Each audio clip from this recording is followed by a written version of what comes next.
Hi, Baton Rouge, District 10. Here we are. I'm Carolyn Coleman, the councilwoman here in this district, and I have the pleasure, ladies and gentlemen, to have someone with us today to give us some information that I know will be information that you're waiting on, that you're not knowledgeable of, and then keep in mind, that's the purpose of this podcast here. And so today I have with me Miss Simoneaux, and Miss Simoneaux is going to tell you, and that's Shalonda Turner Simoneaux. She's the CAO of JCFA Charter High School, and she's going to let you know what those letters stand for.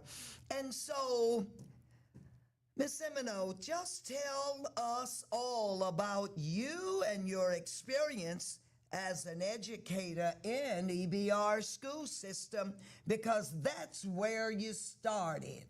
That is so great to be here with you, Councilwoman, and this is always exciting. I'm always ready to talk about education because I moved to Baton Rouge in 1994 to do just that, to extend my education and to educate. And I started at Baker High in 1994. And 30 years later, I retired from the same school system. So Baton Rouge has adopted me. I've served the community. That's where we've met and worked with these families, and we, love families, love children, love serving.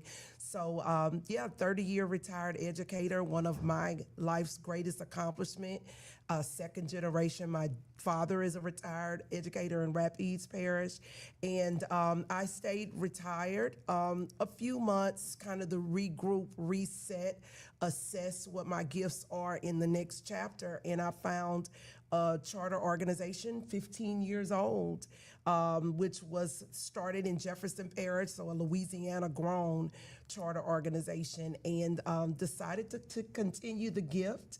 And even though they were originated in Jefferson Parish, they were looking to extend to serving families in Baton Rouge, which is what I do. There you go, and you heard her. Yeah, so it was like, let me see what this is about. But I like to say JCFA stands for Joy, Commitment, Flexibility, and Achievement. It originally was a Jefferson Chamber Foundation Academy charter when it was only in Jefferson Parish, but now it's extended to Lafayette. There's a campus. There are two campuses, East and West Bank in Jefferson, and now a fourth campus, 4 weeks old and open on Lobdell in the Baton Rouge Community College Collision Center campus. So we have now a fourth JCFA site in Baton Rouge, Louisiana. So I'm excited today to tell the community about it. And you are right on target there, telling the community about it. What, they hear about charters, but I heard the word flexible. And so what makes this program, this charter school, different? Talk to the audience about what it is. So that's a very good question, and that's exactly what I like. We are educators, so we like to educate the community with the facts. Yes. Because I like to, when I meet families, tell you what it is and tell you what it's not, right? Yes. I am a traditional school educator. Both of us come from EBR public schools, and we know being in traditional high schools, there are students that fit there. They're supposed to be there. We know they thrive there, and high schools are fit for your high school experience. However, as traditional educators, we know from our years of experience, there are some students, and we could put names and faces on them immediately, who we sometimes wished there was another choice for their student that didn't, because they were not fitting or thriving in the traditional setting. We can go from A to Z on what those things were. keeping them from thriving in that setting. But there just were some things. And so over the years, there were some alternative school options. JCFA charter is an alternative school. There's some alternatives for discipline. There's some alternatives for special needs. We are more of an alternative high school for overage, undercredited students. They are not necessarily there because of discipline issues. They are just there because they are choosing an alternative option. So JCFA offers a partial school day. It offers year-round school. Wow. Some of our students are actively parenting, or they have life circumstances that are financially not allowing them to go a full day in a traditional high school. They may have mental health or social anxiety issues that is not allowing them to be successful in a traditional high school, and it's nothing wrong with that. That's correct. They've not gotten in trouble. They've not been sent away. They are choosing a smaller setting, a unique self-paced setting, a shorter day setting, to just still seek their high school diploma, because what JCFA is still a high school diploma earning Louisiana public high school. Wow, wow, wow. Yes. And that word thriving, you all thriving, that is of utmost. Everybody wants to thrive. Yes. And so, who is the target audience for your student enrollment, and where are you right now in that enrollment process? So, another great question. We will be a small setting, so we will only ever have at this campus 80 students. That is our cap max, because it is important for our model it to be a small setting. Students are choosing us. That's one target audience. They need a smaller setting. It is a one-on-one. I was, in my former life, pre-retirement, have principaled a high school of up to 1,200 students, never had less than 900, and a middle school, which was the largest middle school in the city, that was about 1,000 students, never had less than 900. So it's hard to be one-on-one in a setting like that. Yes, it Did my is. students still thrive and grow? Absolutely they did. I had wonderful teachers, wonderful staff. The district supported the large schools. The families choosing JCFA are choosing a smaller setting for their student. So that's one target, someone obviously choosing that. I will go to an audience of several students I have right now, parenting, without a lot of support to do it with them being away 8 hours, either because of childcare or because they need to be working and they just are adulting. Some of their childhood has been pulled into parenting. Yes. Let's just be real. Yes. So I have about 6 young ladies already enrolled who are actively parenting. They're getting support from our city's wonderful organizations that support teen mothers. But we have a 3 hours and 45-minute day where they can then leave at 12:55 and go into whether it be work, readjusting, and they're a shorter day for academics where they can both learn and maneuver parenting, working, and all of it, right? Wow. And so it's a little less pressure, but they're still not giving up. They're not dropping. They're still getting their high school diploma. High school diploma. And so we're still able to offer them dual enrollment if they were getting it at one of the traditional high schools, so they don't lose anything from the traditional high school, which maybe we don't offer as many extracurricular because it's a shorter day. But the students we're targeting aren't looking for that. That's right. They're just That's looking right. for their academics, and they don't want to give up, and they want a high school diploma. Wow. Yeah, so that's another target audience. So a typical day, I just want the audience to thoroughly understand what JCFA is doing here, y'all. This is amazing for our children. So a typical day for a student, and what's the age limit? And talk to me about a typical day for a student that will be coming to JCFA. Okay, let's talk similarities to a school. We have a bell schedule, like a high school. So, but our school, again, as I keep saying, is a shortened day. So our students, our first period class is 9:15. So our students arrive for 8:50.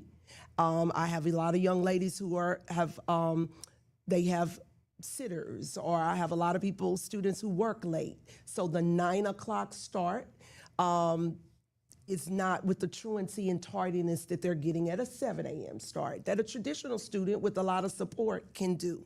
Okay, so we start at 9:15 is first period. There are 3 70-minute periods. So students arrive in the mornings, they turn in their phones, because we are all on Edgenuity, so we are a blended learning campus, and all the students are self-paced, working at their own. So when they come with the transcript, I've had students coming with a credit and a half left to graduate, have some students who just may be 17 or 18-year-old and ninth grader, and they want to finish faster. And so since we're year-round, they can do that, right? So they come in, we look at their transcript. If they need 10 credits to graduate, if they need 1 credit to graduate, we do that at JCFA. So they turn in their phones, we arrive, they are served breakfast. We're happy to be partnering with the EBR school system, so our students still will receive free lunch and free breakfast as they would do in the regular public school system, because we are still in East Baton Rouge Parish. They go to their first period, they go to their second period, we have a brain break. And in that brain break, we may do some fun things. We do morning mindfulness, just music and meditation, just to kind of keep our minds on what we're there for.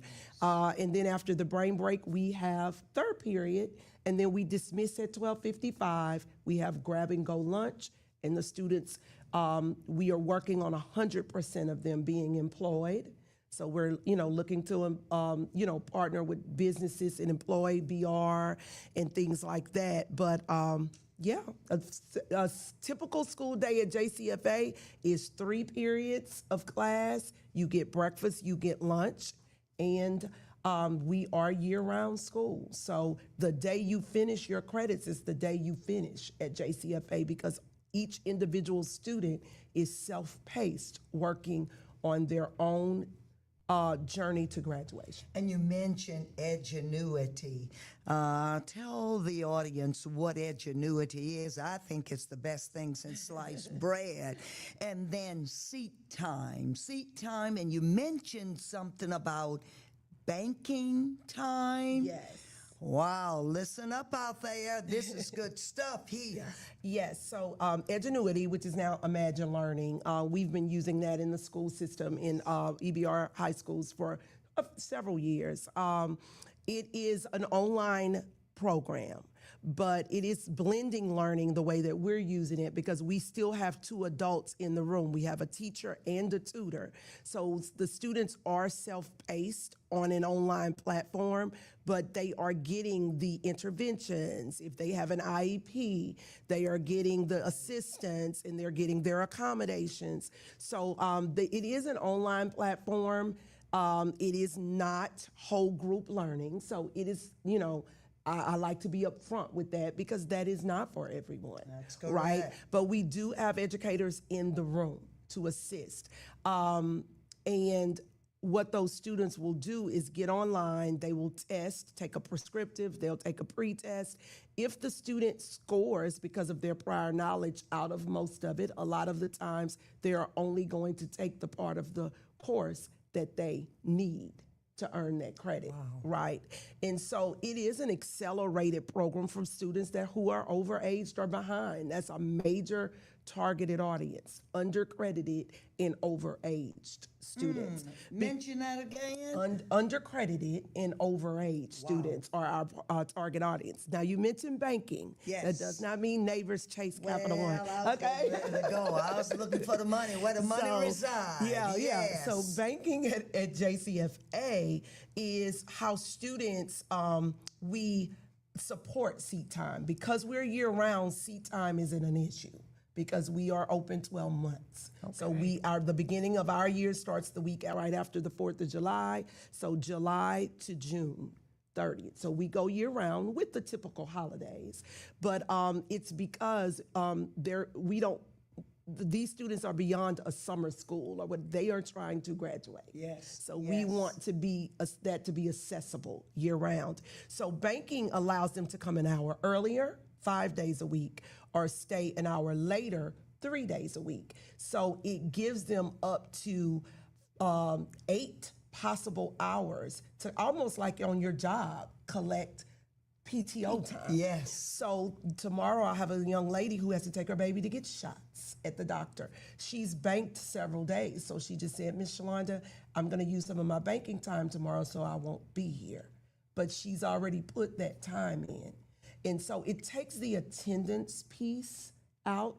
They can put the extra work in. It gives them time if they have to put an extra shift in at work and they have to go to the doctor. A lot of them have struggled with attendance or some type of social issues or discipline issues or any type of life circumstances issues in their traditional setting. Wow. So the flexibility piece and the achievement piece, a lot of them are seeing achievement where they didn't see it before because of some of the barriers. And sometimes every option isn't for every kid. That's correct. And That's in traditional, and I say we because I've done it for years, we try to reach every kid, but we know the reality is some needed some other option. Yes. So it's wonderful in Baton Rouge now that we are adding different options and choices that fit the needs of children and families. That's excellent. You said options, and that is of utmost importance, options. And then for the young people to have the option to juggle and to fit in everything that they have to do. You all have definitely, JCFA is definitely structured in a manner in which it can meet the needs of them. And as you said, I know that attendance will not be an issue because they can see the end. Yes. And that is of utmost importance to be able to see the end. And so let's talk about getting there, transportation. Yes, that's a very good topic to talk about because, again, we're non-traditional and we are a charter. We do not provide school bus transportation like a traditional school. And that's for families to know. If that's a game changer, naturally a traditional setting would still be that option. What we do, we have partnered with CATS. We've had meetings with them. Our leadership has met with their leadership to explain, like we're doing with you, what we can do. So we purchase the CATS transportation for students. We provide the bus passes. They incur no expenses. And we train the students how to become transportation independent and use the CAT services. Wow. Yes. So our teachers train them, show them how to download the app, show them how to track where the bus is coming, and we give them a bus pass every day. So they receive a 24-hour bus pass that we purchase every day. So it is, and we do that. We've done that for years in the public school system, so it's still public school, So I tell people, charter is not private. It's still our taxpayers' dollars to work for our families. So we provide that transportation, of course, drop off, and our students drive. It is a high school. Many of our students drive. Like I said, the reasons are various why they're there. Yes. So transportation is not their barrier. Something else is their barrier. So we have some that drive, some that ride public transportation at our expense, and some just do regular carpool. Wow. Yep, but we do not provide bus transportation. Yes.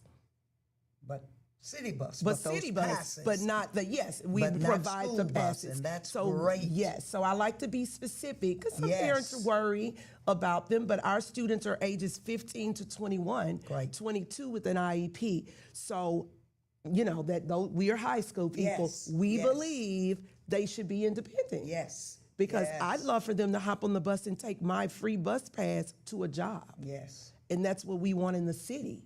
Our students being educated and going to work. And then you talked about jobs, and I'm sure you can appeal to the different entities out there about your population that would be in need of employment. And folk always asking, what can they do here in Baton Rouge to help our young people? And you just said it there about jobs, and being able to work and just balance life and a job. So you can appeal to those folk out there. Absolutely. Yes, Several indeed. organizations. Baton Rouge has been amazing. I love the city because it is very easy to network. Every phone call that I've made and asked to stop by, people have stopped by. When we moved into the neighborhood, called Councilman Dunn and say, we're in the neighborhood. Yes, He provided opportunities for our New Orleans campuses, through just because they were open at the time. We didn't have students, but I can not even count the number of organizations that have reached out, supported us, and just our students are there. They are 100% employable age because their age is 15 to, again, 21, 22 with an IEP, and they are our future workforce. I want them with a high school diploma. I want them enrolling in BRCC and Southern and LSU after high school. I want them, dual enrolled while they're with us. All the same things, that we've been wanting as high school educators. So it's an amazing opportunity. It is, again, a very small setting, so it is not for every student. Some of our students are doing great in our traditional high schools. And then when you say 80, really, 80 is a lot when you're talking about wraparound services for every one of those 80s. So that is really a lot. And see, you have the history of helping children. You have the history, so I know Baton Rouge should not and would not have an issue with you because you have a history of doing what's best for the youth, even in the traditional setting. And so here we are now with this non-traditional setting in Baton Rouge, she's still Shalonda Simoneaux out here and you heard of children and families and opportunities and just getting our youth on up the road or down the road, and then all barriers being removed. And so these are the kind of opportunities that we can definitely be a part of and reach out. And if we say we are about the youth, then this is what we can definitely we can definitely do that, and that is be a part of this. And so we appreciate what you're doing. You could have very well had sat down and just traveled and done just a little bit. But when it's in your bones with helping youth and children, then that's what we do. And so tell them how they can contact you and get and really come and see JCFA in action. Absolutely. Well, you can come by any day. We are, again, at 2117 Lobdell Boulevard. We are inside of the Collision building on the BRCC Automotive campus. We have a big JCFA in the front of the building, so you cannot miss us. We are there every day. I like to tell people, please stop by anytime between usually 8:30 and 4:30. There's always someone there. Wow. Our applications are on our website, jcfa.co. So, and that is .co. Of course, you can go there. You can download the application. All 4 campuses on there. If you family in the Lafayette or the New Orleans area, they may be interested. But if you are interested in the Baton Rouge campus, you check Baton Rouge. Of course, we have an ad running on Facebook. We do not have social media necessarily for our Baton Rouge campus yet, because we are an extension of the Jefferson Parish campus in our Baton Rouge campus. But our students, it's all East Baton Rouge students. So we are looking for students who live in the Baton Rouge area. However, we're a Type 2 charter. Any student in the state of Louisiana can attend JCFA. Wow. So we are a statewide state charter, so I like to clear that up because we do have different types. So again, Lafayette, New Orleans, and Baton Rouge. But I have flyers here to leave in the Leo Butler Center for the community in your area. Yes, Councilwoman Coleman. And again, we're online, or please just stop by any day. The tour is a very short tour. I like people to see what they're referring people to. So I am very easily found there daily. I've collaborated with a lot of the educators in the area, a lot of the community members who are just about children and serving families. We have that common goal, and I've been doing it for 30 plus years, and I am happy to continue to do it through this platform in however small. I feel like every bit counts. Yes, indeed. And I can say that Shalonda Turner Simoneaux knows what she's doing when it comes down to educating our children. And so you have heard about JCFA, a non-traditional charter school that can help our children who just non-traditionally. And so she has given all of the contact information. And so I appreciate you. I want you to know that. And then I look forward to you either coming back with some of your students or we coming in to see some of your students via the podcast. So I say thank you. Thank you for what you do for our children. Well, shout out to you and to my faculty and staff and students at JCFA. There you go. Go JCFA.